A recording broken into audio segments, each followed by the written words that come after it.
Cora Rora, de que falaremos hoje em Pedro e Cora? Da nobre arte de escrever. Com ou sem IA? Isso. Você escreve com ou sem IA?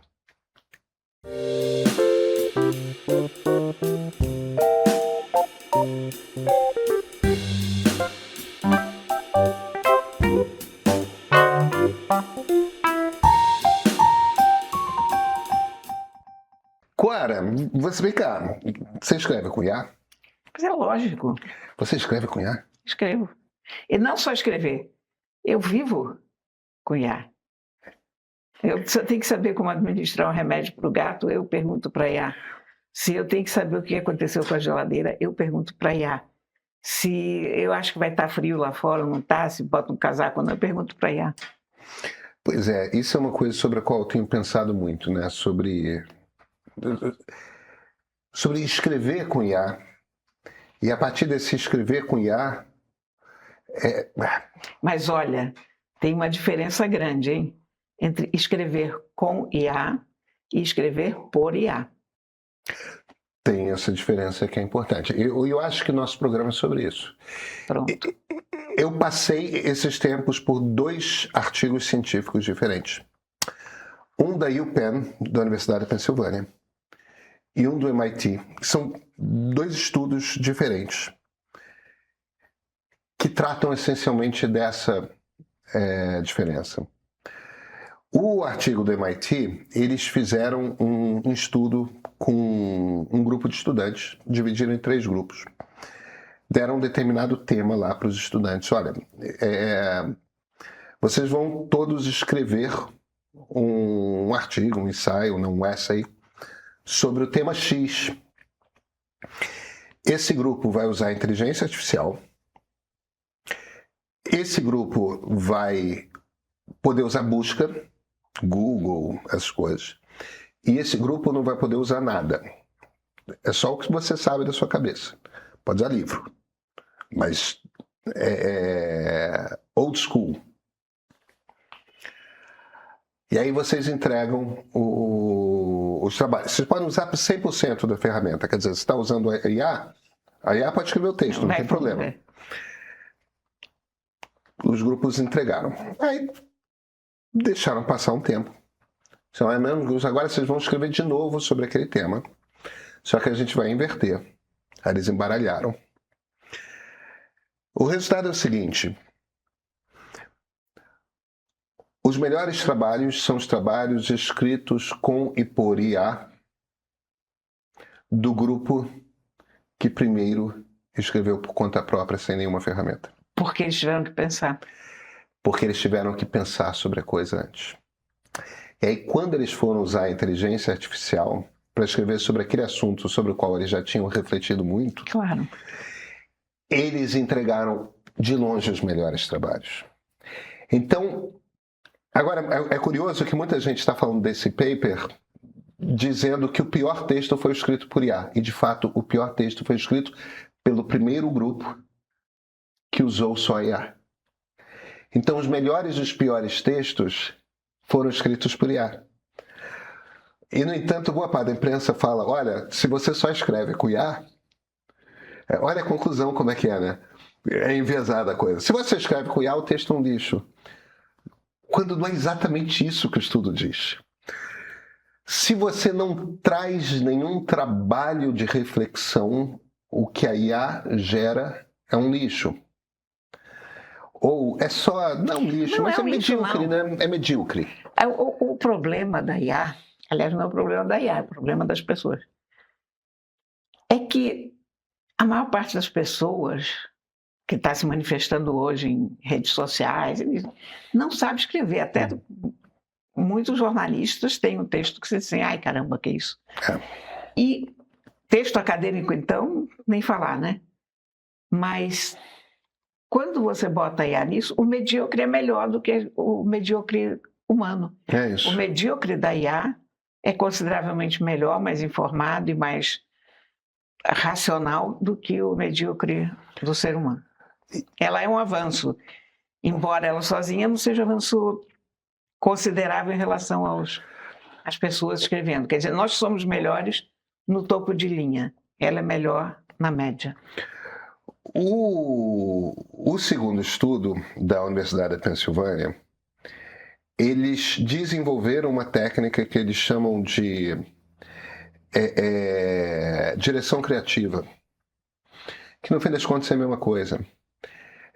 E essencialmente é o seguinte: quando você usa IA para escrever, mas não é tipo, eu preciso de um texto sobre tal assunto. É uma coisa que começa da seguinte forma: eu estou interessado, isso é IA de ponta, tá? O melhor Claude, o melhor GPT. Eu estou interessado em tal assunto. Vamos conversar sobre esse assunto. E você vai batendo bola com a IA. Você faz uma pergunta, a IA te responde. E quanto mais bagagem você traz para a conversa, quanto mais informação você traz para a conversa, não é a IA traz todas as informações para você. Quanto mais do seu conhecimento você traz para essa conversa, e não precisa necessariamente ser com informação, mas pode ser na qualidade das perguntas que você faz. Isso aí me lembra tal coisa, tal informação, tal detalhe, e você vai construindo com a inteligência artificial um longo raciocínio. E no final, eles mandam a IA construir o texto, só que eles mandam a IA construir o texto, não é a IA tipo, agora escreve tudo isso aí. Não é. Eu acho que o texto devia abrir explicando tal coisa. Aí no miolo você produz tal outra explicação. E você conclui nesse caminho, você orienta. Quer dizer, a comando estrutura. Bem sofisticado. Você estrutura o texto para IA escrever. Os textos têm uma qualidade superior. Veja, não vai ser um texto estilisticamente bom, não vai ser F. Scott Fitzgerald escrevendo um texto, não vai ser Fernando Sabino escrevendo um texto, não é, mas é um texto não só muito legível, como boa parte das pessoas não vai achar que foi um texto escrito por IA, e um texto inteligente, informativo, interessante e tudo mais. No fim das contas, o que eles estão dizendo, o que eu leio esses dois papers de experimentos diferentes falando, é que existe um caminho para a produção de conhecimento com IA, no qual você sai mais informado depois de passar pela experiência de construir o texto, usando a inteligência artificial. Isso faz todo sentido, né? Eu acho que faz todo sentido. E bate muito. Eu ainda não cheguei ao ponto de dar para IA texto para escrever, tá? Não, isso eu nem dou pelo seguinte, porque eu vejo dois problemas nisso. Se você pede para a IA escrever o texto, você fica influenciado pela visão da IA. Você não traz uma visão original tua para aquele texto. E depois você se vicia com os vícios de linguagem da IA, eu acho. Uma vez eu dei um texto para ela finalizar para mim, porque era um dia que eu estava péssima, não estava conseguindo concatenar ideia com ideia, e não estava conseguindo terminar uma coluna. Já nem me lembro mais sobre o que era. E ela terminou muito bem. E eu mandei, pronto. Depois, quando eu li aquilo, eu disse, não, péssimo. Aquele parágrafo se destaca horrorosamente como IA. Hoje, quando eu pego essa coluna, eu fico até envergonhada. Eu digo, gente, que eu tenho que me lembrar depois qual é. Eu digo, esse final é totalmente IA. Equivocado, equívoco completo. Não filosoficamente, mas eu digo em termos de texto, em termos de... Claro. Ele destoa, de uma certa maneira, do resto. Mas a IA, como ferramenta para te ajudar a escrever, é maravilhosa, porque eu pego, por exemplo, o meu texto e peço para a IA, primeiro, checar os fatos. Quando são fatos mais complicados, eu ainda recheco, ainda vou no Google rechecar. Mas peço para ela ver as datas, que é uma coisa que eu sou péssima de memória. Então, isso tem sido um alívio. Eu tenho produzido textos com muito mais datas do que eu jamais produzi. Eu nunca usava data. Hoje eu digo no ano de tal, porque está ali a minha, não preciso nem ir ao Google procurar. Eu boto asterisco e ela completa. Outra forma interessante é quando você escreveu e você não está achando aquilo bem costurado, ou você está achando que aquilo podia ser simplificado. Eu tenho muito isso de escrever uns parágrafos muito compridos, frases muito compridas dentro disso, e de ficar enrolado. Então eu digo para ela, como é que eu poderia escrever isso de uma forma mais clara? Aí ela me apresenta uma forma. Esse tipo de bate e volta, isso é muito bom. Eu uso também muito. Eu uso muito para coluna, não. Coluna é uma coisa que para mim já está tão... A batida e o tamanho é um negócio... É porque nós escrevemos de uma forma completamente diferente. Você digita com os 10 dedos sem olhar. E para o computador. E eu cato milho e olho para a tela o tempo todo. Isso, você pode pensar, isso não faz nenhuma diferença, né? Mas faz, porque você já faz um bloco de pensamento para digitar. Eu vou construindo o bloco de pensamento à medida que eu escrevo. Eu saio com uma ideia, evidentemente. Eu sei o rumo, mas eu vou construindo à medida que eu faço. Você não precisa. Você escreve tão rápido quanto você pensa. Eu acho que isso faz uma diferença para a gente. Eu nunca tinha pensado nisso. Ah, mas é. Eu nunca tinha pensado nisso. Eu não sei escrever de outra forma. Eu aprendi a datilografar muito cedo. Mas a pessoa que digita muito rápido, eu acho que ela constrói o texto na cabeça. Eu construo o texto na cabeça. Ela vem com aquele bloco pronto. A pessoa que cata milho, ou pelo menos esta pessoa que cata milho, constrói à medida que vai escrevendo. Porque se eu fizer o bloco na cabeça, a velocidade com que eu escrevo, eu vou me esquecer do que eu pensei quando estiver pela metade. Como é que você aprendeu a escrever? Digo, não a ABC, mas... Na máquina? Como é que... Não. Quando você deixa de ser... tem um momento que a gente deixa de ser estudante e para... Quando a gente desenvolve o estilo da gente. Eu quero... É isso. Quando você olha para si mesmo e fala, eu quero escrever de uma forma que não seja apenas a eficiência da comunicação, mas eu quero que escrever seja uma coisa que é parte da minha vida. Mas isso foi muito cedo. Para mim também. Isso foi muito cedo, porque... Mas como é que foi o seu processo de descobrir, de aprender a ponto de você ter um estilo? Fazendo, porque o que aconteceu? Eu estava em Brasília e o Oliveira Bastos, que era um editor admirável, como editor era sensacional. Uma figura muito complexa, muito estranha, mas sempre me dei muito bem com ele. Era editor do Correio Brasiliense. Eu tinha 20 anos, eu não tinha nenhuma experiência de jornal, nada. Eu tinha escrito nos importantes veículos, eu tinha fotografado, né? Tinha entrado como fotógrafo, depois tinha começado a escrever no Jornal de Brasília. Depois, ele, em um certo momento, me chamou para ser editora do Segundo Caderno. Mas está chamando uma criança para editar o Segundo Caderno. Acho que tinha 19 anos, uns 20, sei lá.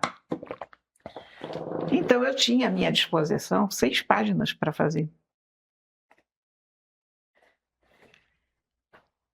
E aí, eu podia fazer o que quisesse lá, porque ele não estava interessado naquelas 6 páginas. O Correio Brasiliense era um jornal eminentemente político. O que importava ao jornal era o noticiário político. O que tinha no Segundo Caderno era indiferente. Então, tinha as colunas sociais. Brasília, você imagina o que era aquilo, mas eu resolvi ignorá-las mentalmente. Clones de Gibran e Suede, né? sub-clones de Brainsuet. Imagino. Você consegue imaginar. E eu consegui isolar aquilo na minha cabeça, e aí eu tive uma sorte também, porque na gráfica estava o filho de um dos proprietários do Correio Brasiliense, e ele era tão jovem quanto eu, e ele tinha vontade de experimentar tanto quanto eu. Então a gente produzia cadernos em cores, em cor, né? Não era bicolor, mas a gente fazia tudo azul, ou tudo em bordô, ou sei lá. Teve uma vez que eu publiquei o jornal na Diagonal. Era esse tipo de... E o Glauber ainda passou por Brasília, era muito amigo do Oliveira, e o Glauber ainda veio trabalhar com a gente lá quando não tinha o que fazer, vinha para o... Glauber Rocha? Glauber Rocha, o próprio. A gente fazia coisas inteiramente birutas, era uma coisa de alta experimentação. E ali eu comecei a escrever como eu falava, porque eu não estava obrigada a escrever o lead. Eu fazia o que eu queria. Você imagina o que é uma pessoa de 20 anos com 6 páginas de jornal à sua disposição? Aí eu aprendi nisso, porque é claro que aí tem os excessos. Eu hoje acho que ficaria envergonhadíssima de todas essas páginas, porque era evidentemente um exercício muito infantil também. Quer dizer, por que o jornal não é impresso na horizontal? Porque fica impossível de ler. Não é porque ninguém tenha tido essa ideia genial antes, né?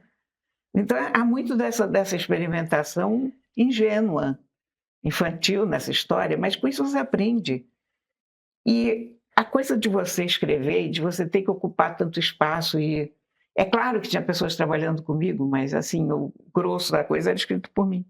Você ter que ocupar tanto espaço e tão rápido, você vai desenvolvendo alguma coisa ali que você percebe que talvez seja por aí. Aí, evidentemente, quando eu fui trabalhar em sucursal, na Folha, no Jornal do Brasil, eu tive que botar o texto um pouco mais nos conformes, não podia escrever daquela forma despirocada. E teve alguém que te ensinou a escrever? O Oliveira dava bons conselhos, porque ele às vezes ele só fazia umas observações sarcásticas, sabe? Agora, quem realmente me ensinou a escrever foi o Milor. Ah, foi o Milor? Foi o Milor. Porque quando eu conheci o Milor, eu já tinha sei lá quantos anos de jornalismo, muito tempo de jornalismo. E fiz uma matéria enorme sobre foi nesse caso. A gente estava namorando há pouco tempo e fiz uma matéria enorme sobre os, sei lá, 25 anos de Brasília, alguma coisa assim. Evandro Teixeira foi fotografar comigo lá. Jornal do Brasil já. Jornal do Brasil, revista de domingo. E saiu uma matéria enorme, enorme. E o Milor não manifestou o entusiasmo que eu queria que ele tivesse manifestado pela matéria. Eu disse, mas você não gostou? Eu gostei. Eu digo, mas caramba, mas o que está errado? Você quer saber mesmo o que está errado? Vem cá. Aí pegou o meu texto. Isso aqui. Por que você botou ele 3 vezes aqui? Corta, corta, corta. Por que você está usando alvo em vez de branco? Alvo é uma palavra pernóstica. Não seja pernóstica. E ele me deu uma aula ali de como botar um texto. E era um texto bom, hein? Eu reli esse texto alguns anos depois e o meu texto era bom. Era de fato bom. Porém, não era ótimo e podia ter sido ótimo. Não. E ele me deu essa perspectiva de que é preciso prestar atenção em cada palavra. Que não é pensar só na frase, é que cada palavra tem que justificar a sua existência. Claro. Naquele texto. Enfim, foi tão importante essa aula para mim. Assim, se você me perguntar a coisa mais importante que me aconteceu, em termos de um estilo, talvez tenha sido isso. Aí depois eu fiz uma segunda matéria, que era sobre o Angu do Gomes, de madrugada. Eu adorava fazer esse tipo de coisa exótica. Eu fui acompanhar o Angu do Gomes. E aí eu perguntei para o gostou? Não tenho mais nada para corrigir, você aprende rápido. E aí pronto. E eu passei a escrever para o Milor. Isso é muito importante na cabeça da gente, para quem que a gente está escrevendo. E o meu padrão, o meu standard ficou alto demais. Porque eu estava escrevendo para uma pessoa altamente crítica o tempo todo. Eu tive alguns professores. É engraçado, você está falando disso, eu estou pensando... O meu primeiro professor foi meu pai. Sim, bom. Eu tive ótimos exemplos. Em casa, né? Com meu pai e com meu tio Aurélio também. Claro. Quer dizer, essa boa formação eu já trazia de saber escrever, mas eu digo o texto jornalístico. Não, claro. O que meu pai fazia, eu, adolescente, ele pegava... ele me botava no fim de semana para... É claro que eu manifestava interesse de aprender a escrever bem. Então um dia era um Jorge Amado, outro dia era um Fernando Sabino, era uma coisa assim, copia. Pega a máquina e datilografa o texto. Meu pai fazia ditados com a gente. Eu copiava a abertura de livro do Jorge Amado, do Fernando Sabino. Não, isso eu nunca cheguei a fazer. Isso eu fiz muito durante a adolescência. Eu passei uns 2 anos da minha adolescência e quase todo fim de semana eu copiava. E era uma coisa, enfim, sempre escritores, Rubem Braga e tal. Escritores modernistas brasileiros, né? Não poetas, mas contistas, escritores de romances e tal, que era uma coisa... E não muito a turma experimental, né? Tipo Mário de Andrade e tal. A turma mais, digamos assim, comportada. Mas que era uma coisa de pegar o ritmo, eu acho, da língua. Ou pelo menos o ritmo da língua modernista. Isso faz muito sentido, né? Sabe? E copiando gente que escreve maravilhosamente bem.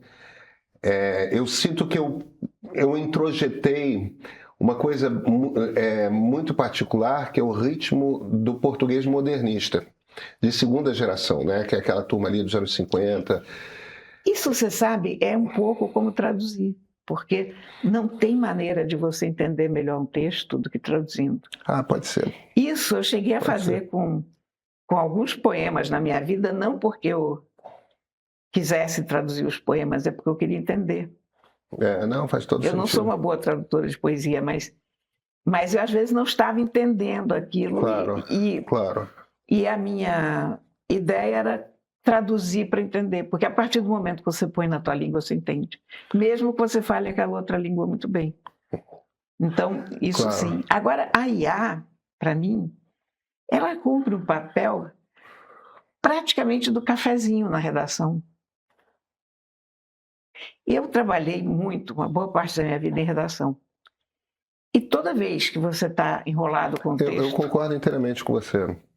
Numa redação, você vai para o cafezinho, porque você vai encontrar várias outras pessoas que escrevem no cafezinho, e você vai dizer, cara, eu estou com esse problema aqui, não consigo abrir.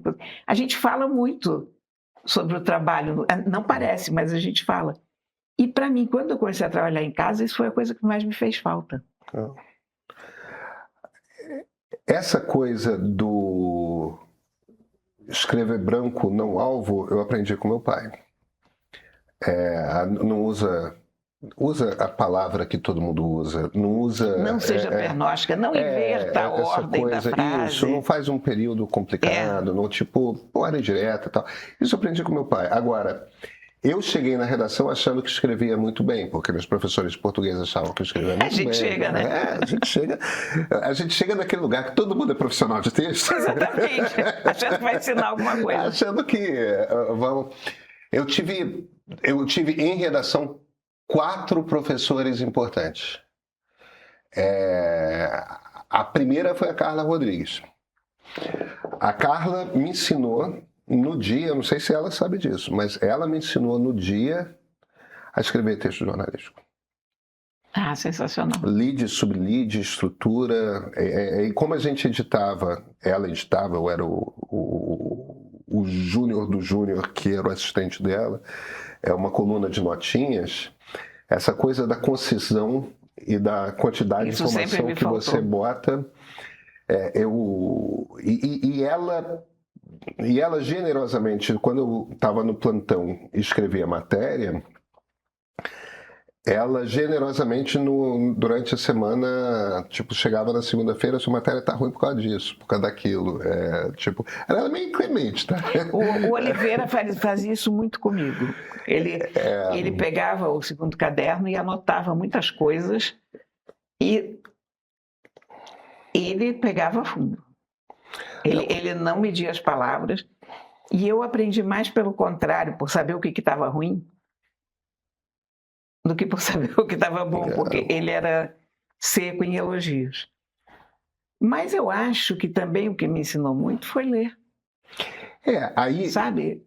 os meus dois professores seguintes foram o Flávio Pinheiro e Marcos Sacorrêa, Ah, professores maravilhosos. de formas diferentes. O Marcos era uma coisa de... Isso aqui é bom ter jornalístico. Ele falava o que eu tinha que ler. Eu virei assinante da Economist por causa do Marcos. Eu comecei a comprar de vez em quando no New Yorker por causa do Marcos. Tipo, aquela coisa da boa imprensa em inglês. Então, o Marcos foi meio que uma bússola de o que é texto jornalístico excepcional.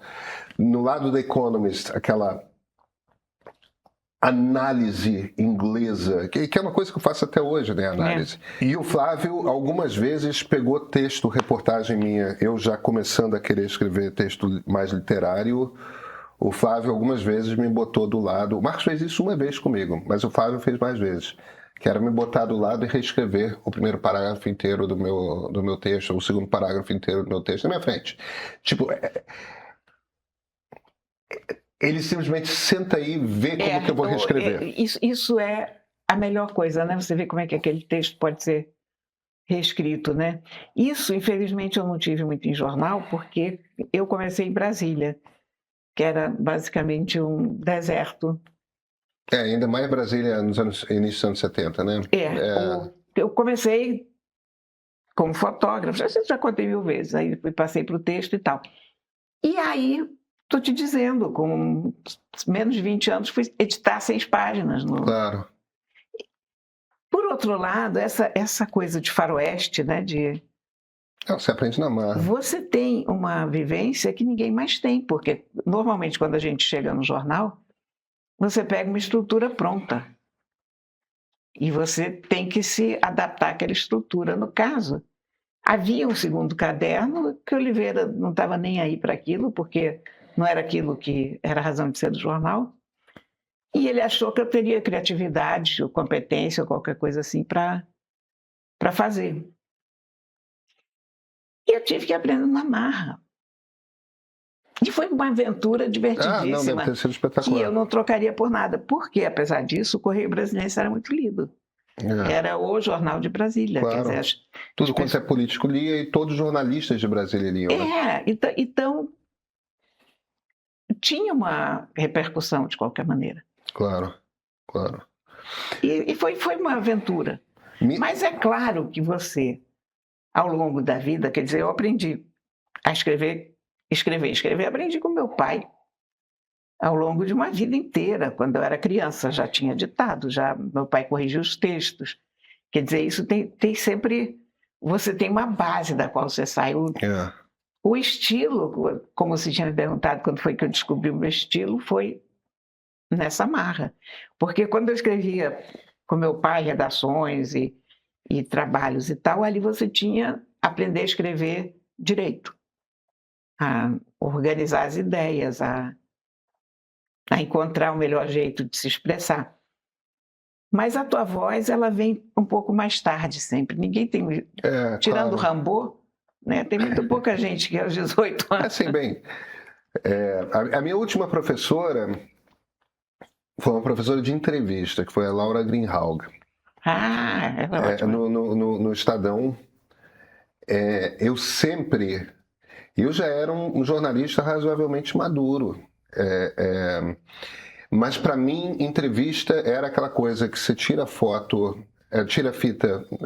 Tirar a fita é uma coisa que não deve se fazer mais, né? Porque você grava no digital E e manda a IA transcrever. transcreve, né? Mas eu tirava a fita verbatim. Tirar a fita era a coisa mais chata do Que é aquela mundo, coisa meu de você Deus. ficar. E é um tempo, né? 1 hora de fita são 2 horas só escrevendo. Mais até. Mais transcrevendo, porque aí tem o processo de edição. Exatamente, não. E a Laura me ensinou uma coisa que nunca tinha me ocorrido, que é, não, você tem que já tirar editando. Você não vai simplesmente transcrevendo as palavras. Você ouve a palavra, a frase, as 3 frases faladas e transforma numa frase de texto escrito. E não tem problema mudar a ordem das perguntas se for facilitar a compreensão do que a pessoa está falando. Porque às vezes a pessoa fala lá na frente uma coisa que na verdade estava complementando a coisa. Ela trouxe uma liberdade de edição de entrevista que eu achava na minha cabeça, eu já tinha uns 34 anos. Eu achava que eu estava traindo a realidade da entrevista se eu pegasse aquela ideia que completava essa aqui e trouxesse para cá. Não, mas ele me falou depois, eu não posso fazer isso. Não. Claro que não, Claro, Laura. são duas... Claro que não, eu sei. Mas Os americanos, aliás, são chatíssimos com isso. Eu detesto, aliás, os americanos não, acho que o New York Times só. É insuportável, porque o New York Times te atrapalha mais do que favorece quando você está lendo uma entrevista grande ou umas aspas grandes, porque eles botam parênteses e levei. Aí eles botam o livro entre parênteses. Meu Deus, como é chato. Eles querem ser literais. E, de certa forma, os meus 5 professores foram esses. Meu pai, aí a Carla, o Flávio, o Marcos e a Laura. Eu vou te dizer uma coisa. Eu ainda sou de uma época em que entrevista você anotava. Eu sempre Porque anotei. o gravador, além de gravar, eu sempre anotei. O gravador era muito grande. Primeiro não existia gravador. Depois, os primeiros gravadores eram enormes. Então, eu já peguei aqueles gravadores de microcassete. Até aquilo aparecer no horizonte, eu já tinha muitos anos de estrada. E o que acontecia é uma coisa curiosa. Eu, que tenho essa memória tão ruim hoje, eu tinha uma memória fantástica. Eu fazia uma entrevista com a pessoa, eu não anotava toda a entrevista, eu tomava palavras-chave e tal. Se eu chegasse no jornal, assim, essa memória não era perpétua, ela durava exatamente o tempo de botar aquilo no papel. É um treino. E aí eu botava no papel, depois esquecia, claro, mas depois, claro, quando apareceram gravadorzinhos e tal, mas eu nunca fiz com gravador. Eu deixava o gravador rolando, mas de onde eu tirava a entrevista mesmo era das minhas notas. Se tinha alguma dúvida, eu ia. E algumas eu fiz.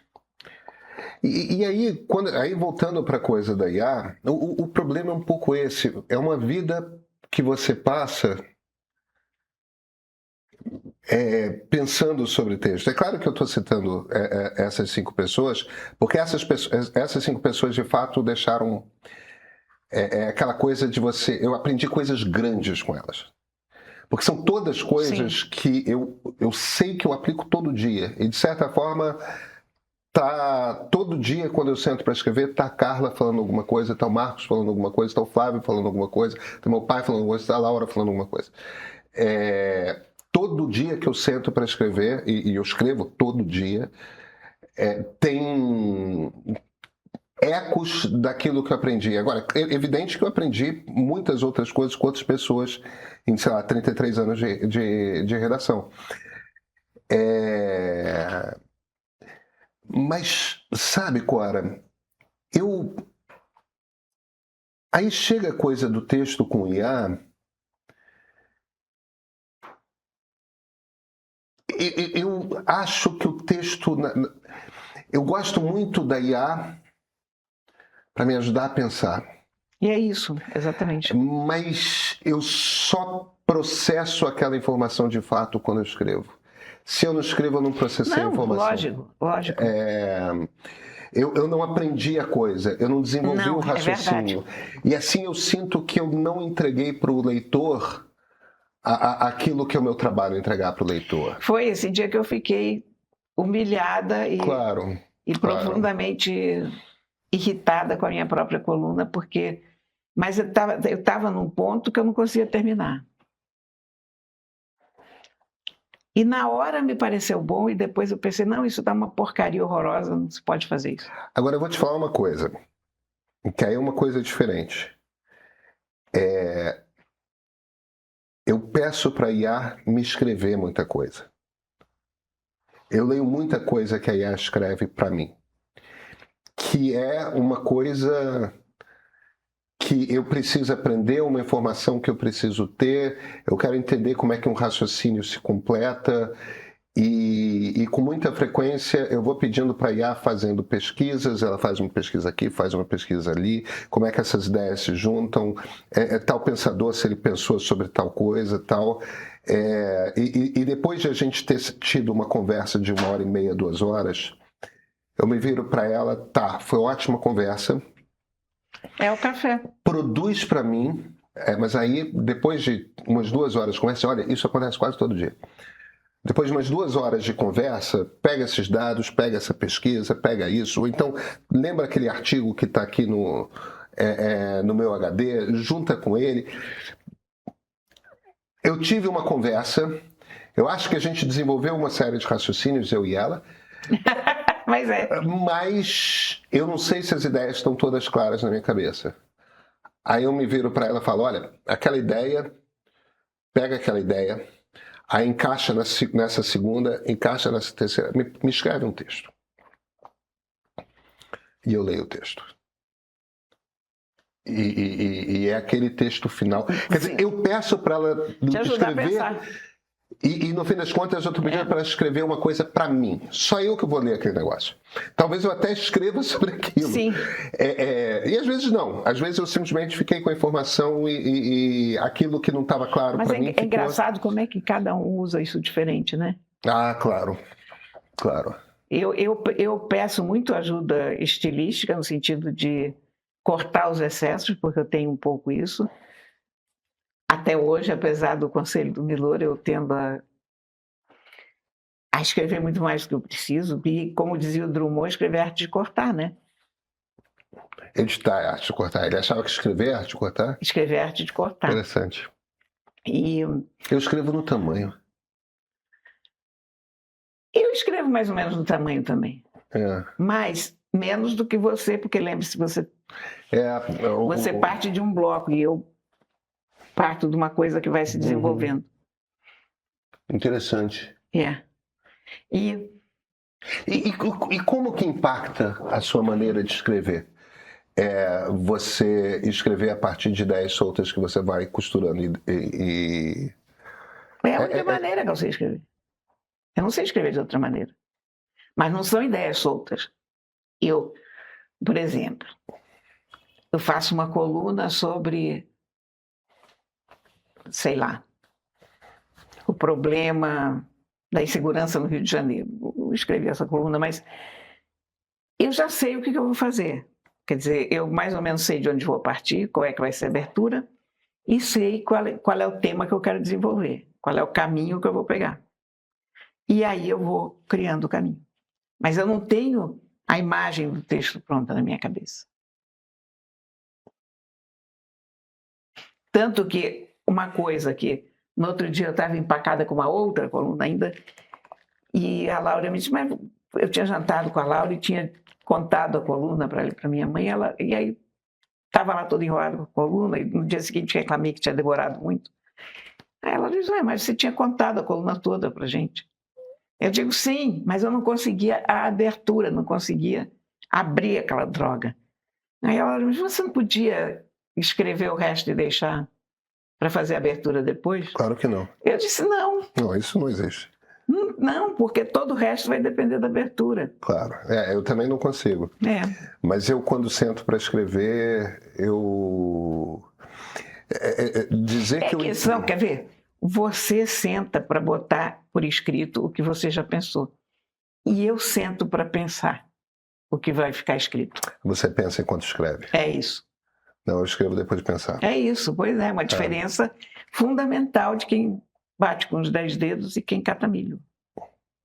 Você acha que é isso que faz diferença? Acho que isso faz diferença. Eu tenho essas 2 horas de conversa com a IA hoje. Antes o que eu fazia era ficar buscando no Google. Cara, antes o que eu fazia era na enciclopédia. Catar livro. Aliás, no tempo da enciclopédia britânica era uma coisa maravilhosa, porque eu decidi escrever sobre um determinado assunto meio esotérico, esquisito, ia para a enciclopédia britânica ver o que havia de informação, mas aí o meu olho batia num outro assunto qualquer e eu achava outro assunto, um assunto aleatório, como é diferente daquele. Mas isso é tão mais divertido, e pronto, ia para o outro lado. Me aconteceu algumas vezes. Mas isso é uma outra diferença que não é uma diferença trivial.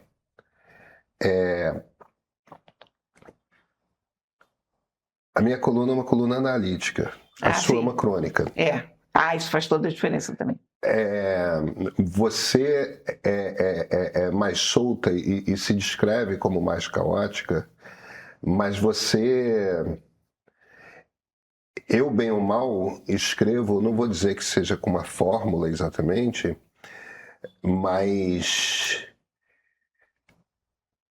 eu não sou o Fernando Sabino escrevendo sobre uma coisa que eu vi na rua. Sim. Né? O Rubem Braga falando do nadador, como a Marta Batalha lembrou essa semana. Eu estou explicando uma coisa. Sim, explicando como... Eu estou dissecando um determinado tema. A minha coluna de informática, se chamava naquela época, a minha coluna de informática era muito diferente da minha coluna no segundo caderno. Exatamente. Eram estilos bastante diferentes. Quer dizer, era a mesma pessoa falando, mas em 2 estilos diferentes. Eu nunca escrevi crônica e eu não tenho nenhum interesse em escrever crônica. Eu gosto muito. Eu aposto que você gosta. Eu gosto de ler. Eu gosto de ler crônica. Pelo amor de Deus, uma das coisas que meu pai me dava para... Eu transcrevi, eu reescrevi muito Fernando Sabino, muito Rubem Braga, muito Drummond, o Drummond cronista. Cronista do Jornal do Brasil.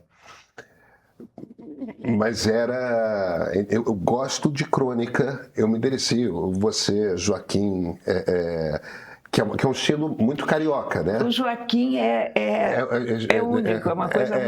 O Joaquim é muito impressionante, porque ele junta essa memória... Joaquim Ferreira dos Santos, né? Essa memória que ele tem... Isso.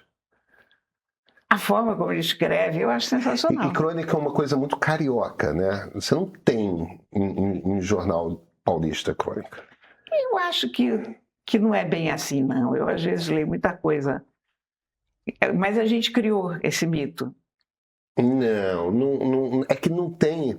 É que tem um desapego, uma caoticidade, uma soltura, né? Em geral, quando você vê crônica em jornal paulista, é carioca escrevendo. É Rui Castro. Rui Castro. Excelente exemplo.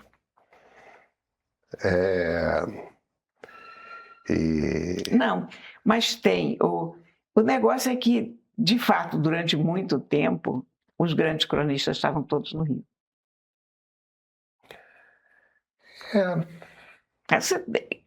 Embora não fossem todos cariocas, porque o Drummond, era os mineiros são excelentes cronistas, mas eles vêm para cá. Não, o Braga era do Espírito Santo. Ninguém era carioca naquela turma. Mário de Andrade era um cronista estupendo, paulistíssimo.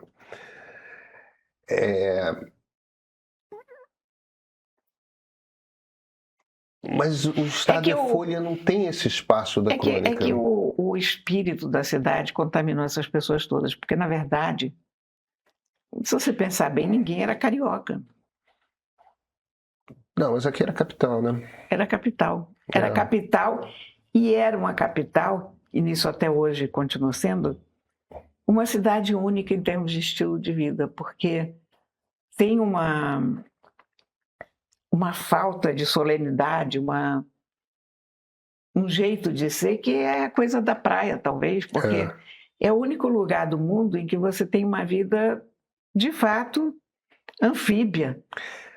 Você acorda de manhã, você vai para a praia, mergulha, corre em casa, se veste e vai para o trabalho, ou chega do trabalho e corre para a praia. Quer dizer, você não viajou para ir para a praia passar férias. Aquela praia está misturada. Eu nunca esqueço do Mário Sérgio Conte, escrevendo, não lembro se no Globo ou na Piauí, quando, imagina, aquele jornalista paulistaníssimo, muito, que havia recém passado por uma temporada em Paris, aí veio a começar a escrever na Piauí, e porque a Piauí ficava no Rio, foi depois de Puta Velha morar no Rio de Janeiro, e ele escreve um texto maravilhoso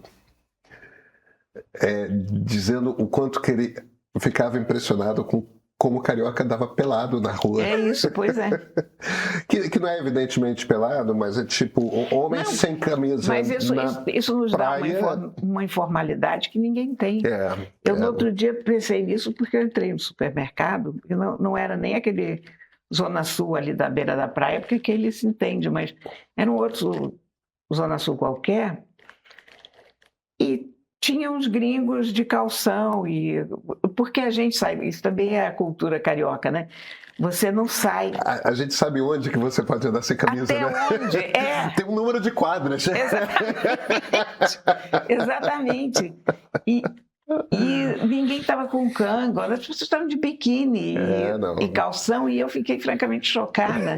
Eu digo, o que a gente está fazendo pelada? Não aprenderam os códigos. Não. Clara, a gente se vê terça-feira? Com certeza. Então até terça-feira. Um algoritmo que decide sem te avisar quem vai ser seu inimigo hoje. Uma rua em Jerusalém que carrega 3.000 anos de disputa embaixo do asfalto. Um Brasil que vota olhando para a terra que planta. Outro que vota olhando para a fila do banco.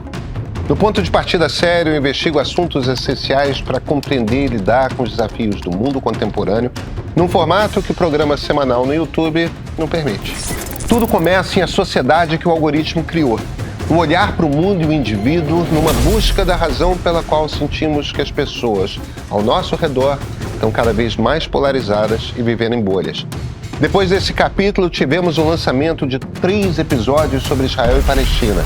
Um conflito onde quase todo mundo já chega com o lado escolhido, mas que eu fui a campo entender as raízes. Passei 10 dias em Israel, entrevistei gente dos dois lados, caminhei pelas ruas onde nasceu essa guerra para compreender essa complexa realidade. Então voltei a olhar para casa, com nós brasileiros. No primeiro episódio, A Sociedade, eu parti de uma pergunta que parece simples. Por que o Brasil parece tão dividido? A resposta, no entanto, de simples não tem nada, porque descobri que o Brasil está dividido em 5. 5 formas de viver o país. 5 formas de votar nele. E se são 5 Brasis, por que ainda tentamos caber em só 2 partidos? O episódio vai tentar explicar. No segundo episódio, Os Partidos, eu volto à origem do nosso sistema partidário para entender por que ele já não representa o país que existe hoje. E como podemos voltar a conversar sobre política. 3 grandes arcos. E não para por aí, tá? Em breve, novos episódios. Eu sou Pedro Doria, editor do Meio. E esse é o Ponto de Partida, a série. Comece a assistir no streaming do Meio, exclusivo para assinantes premium.